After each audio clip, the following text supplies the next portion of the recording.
ଚାଲନ୍ତୁ ବନେଇବା ନଡ଼ିଆ ପୋଡ଼ପିଠା। ନଡ଼ିଆ ଚାଉଳରେ ପୋଡ଼ପିଠା।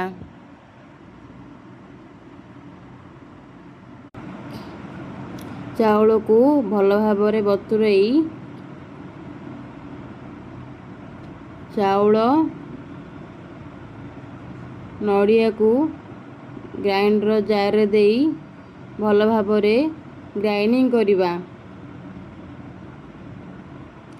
ଗ୍ରାଇଣ୍ଡିଂ ହୋଇସାରିଲା ପରେ ଢାଳିବା।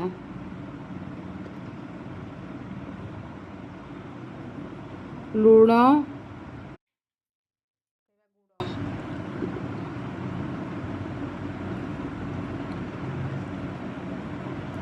ତାକୁ ଭଲ ଭାବରେ ଘାଣ୍ଟିବା।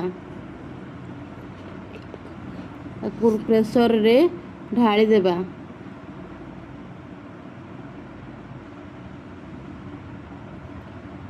ବନିଗଲା ଆମର ନଡ଼ିଆ ଚାଉଳରେ ପୋଡ଼ପିଠା, ଟେଷ୍ଟି ଆଉ ହେଲ୍ଦି।